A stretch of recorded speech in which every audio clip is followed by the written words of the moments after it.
Hi guys, welcome back to another video of commerce champion. भाई लोगों, आप लोगों को सबसे बड़ी प्रॉब्लम क्या होती है कि हम आंसर नहीं लिख पाते, और लिख भी पाते तो कहीं ना कहीं अटक जाते हैं, हम स्टॉपिंग कर देते हैं। ठीक है, एक लाइन लिखते हैं, दो लाइन लिखते हैं, उसके बाद कहीं ना कहीं फंस जाते हैं। तो आज दो तीन ट्रिक्स ऐसी बताता हूं जिसके बाद तुम्हारा आंसर लिखने की टेक्निक ऑटोमेटिकली बिल्डअप हो जाएगी और तुम जो है ना लिटरेचर पोर्शन में नहीं जाओगे। ठीक है, लैंग्वेज नहीं चलाओगे, तुम वो बिजनेस स्टडीज लिखने के तरीके में मास्टर हो जाओगे।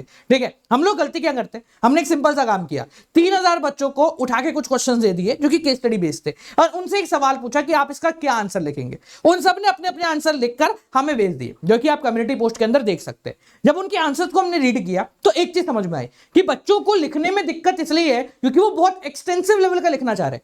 वो चाह रहे हैं कि बहुत सारी इंग्लिश हम जोड़ दें, बहुत सारी लैंग्वेज वाले जार्गन को हम यूज कर लें, which helps in is MR, और इसकी वजह से अपने आंसर को बूस्ट कर लें, जो कि बहुत गलत तरीका है।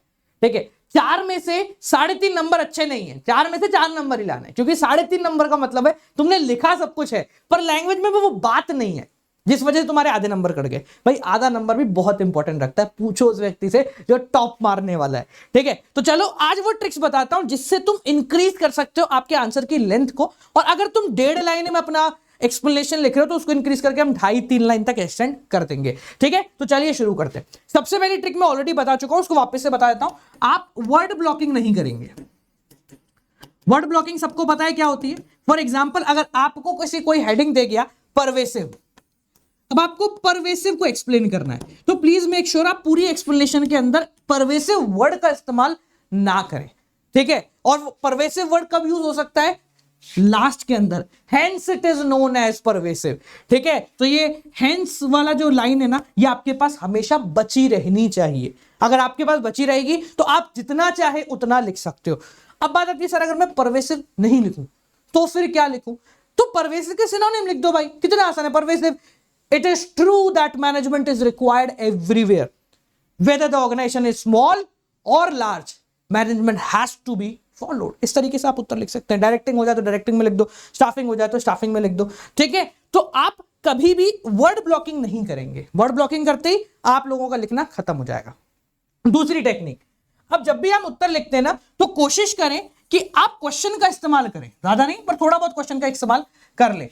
फॉर एग्जाम्पल, आपको डायरेक्टिंग की एक्सप्लेनेशन लिखनी है, और आपको डायरेक्टिंग आता तो है, पर जितना क्वेश्चन में पूछा है 2 नंबर का, बोलो आपको लग रहा है भाई 2 नंबर में नहीं आएगा। ठीक है, तो आपने क्या करा, directing is the function of management. आप थोड़ा सा उसका इंट्रो देते हुए चल रहे हैं। क्या? इंट्रो देते हुए चल लो। जब आप इंट्रो देते हुए चलोगे ना, तो आपको थोड़ा सा बेहतर तरीके से लिखना आ जाएगा। समझ में आ गया कि staffing it is one of the most important function of management. Under staffing right person, वो पूरी लाइन की लाइन हमने पेल दी। ठीक है, सो आप इंट्रो देके अपने लाइन को थोड़ा सा बूस्ट कर सकते हैं। ये सब करने के बाद भी एंडिंग प्रॉपर नहीं होती हमसे, है ना। कहीं ऐसा लग जाता है कि भाई खत्म करते करते रुक गए, 2 वर्ड और यूज कर सकते थे, एक एंडिंग को थोड़ा सा बिजनेस की लाइन के अंदर एक्सटेंड कर सकते थे। तो एंडिंग के लिए हम विक्स की गोली का इस्तेमाल कर सकते हैं। अब भाई विक्स की गोली, विक्स वेपर, आप बुखार हो, खांसी हो, जुकाम हो, विक्स सब जगह काम करेगी। उसी प्रकार से हमारा जो विक्स है वो है विच। ये विच कैसे विक्स है? विच इस प्रकार से विक्स है। जब भी आप कोई भी सवाल का जवाब लिख रहे हो, कोई भी एक्सप्लेनेशन लिख रहे हो, आप एंड करने से पहले उसमें विच लगा दो। अब विच लगाने से इतने सारे अल्टरनेटिव आपके सामने खुल जाते हैं, जो कि बिजनेस लैंग्वेज आ जाती है। किसी भी सेंटेंस को अगर एंडिंग बिजनेस लैंग्वेज के अंदर करना है ना, तो आप ये चीज इस्तेमाल कर सकते हैं। क्या? Which helps the organization, which increases the efficiency, helps the organization in achieving organizational goal, बढ़ा सकते हो, which increases the efficiency of the organization। ठीक है, which automatically boosts the morale of the employees, which directs the subordinate towards the common goal, which increases coordination in the organization। Use these words, use these phrases, इनका इस्तेमाल करो, आपकी language को close कर दीजिए। ठीक है, आप एक बार ये चेक करो कि आपने अब तक जो एक्सप्लेनेशन लिखी ना वो कैसी लिखी है, और मुझे कमेंट सेक्शन में बताना कि आप क्या इसी तरीके की एक्सप्लेनेशन लिखते हो या आज के बाद इस तरीके की एक्सप्लेनेशन का इस्तेमाल करने वाले हो। ये बहुत जरूरी होता है। हम लोग एंडिंग प्रॉपर नहीं कर पाते। आप चाहो कम्युनिटी पोस्ट चला जाओ हमारा, आप कम्युनिटी पोस्ट देखोगे ना तो उसके अंदर आपको दिखेगा I have the photo of the students. ठीक है, तो आप चेक कर सकते हो उसके अंदर भी कि बच्चे एंडिंग नहीं कर पाते। तो हम लोग यहां पर एंडिंग करना ही सिखा रहे हैं, वो बहुत ज्यादा जरूरी है। तो एंड कुछ इस प्रकार से आप लोग कर सकते हैं। 5-6 अल्टरनेटिव मैंने दे दिए हैं, और सिर्फ विच ही नहीं और भी बहुत सारे हो सकते हैं, ठीक है। एक चीज और हम प्लस में सिखाते हैं, वो है अंडर दिस। कोई फीचर आ गया तो आपने अंडर दिस लिख लिया, कोई मेथड ऑफ रिक्रूटमेंट आ गया, under this method of recruitment, आपने इस तरीके से लिखना शुरू कर दिया, ठीक है।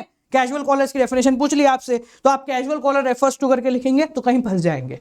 Under this method of recruitment, चालू हो जाओ, ठीक है। तो इस तरीके से आप लिखो, आपकी लैंग्वेज बहुत अच्छे तरीके से इंप्रोवाइज हो जाएगी, आपको नंबर पूरे मिलेंगे। देखो हमारा मकसद ये नहीं है कि हर क्वेश्चन में नंबर मिले, हमारा मोटिव ये है कि हर क्वेश्चन में पूरे नंबर मिले, तब जाके मजे आएंगे, ठीक है जी। So use these phrases in your answer to increase your marks, इनका इस्तेमाल करो, नंबर ऑटोमेटिकली बूस्ट हो जाएंगे। और इंपॉर्टेंटली ये वो शब्द है जो कि बिजनेस बनाते हैं। हर टॉपर के आंसर शीट के अंदर एक एक लाइन जो है ना, एक एक वर्ड कहीं ना कहीं अंडरलाइन होता है। तुम्हारा काला पेन तो इस्तेमाल नहीं होता, पर अंडरलाइनिंग यूज कर लो, तुमको बहुत अच्छे तरीके से नंबर मिल जाएंगे, पूरे नंबर मिलेंगे, ठीक है। तो इस वीडियो को कर दो शेयर सबके साथ। मिलते हैं आप लोगों से शाम को 7 बजे अगली वीडियो के साथ। Till then guys keep on watching, good night, bye bye, नमस्कार।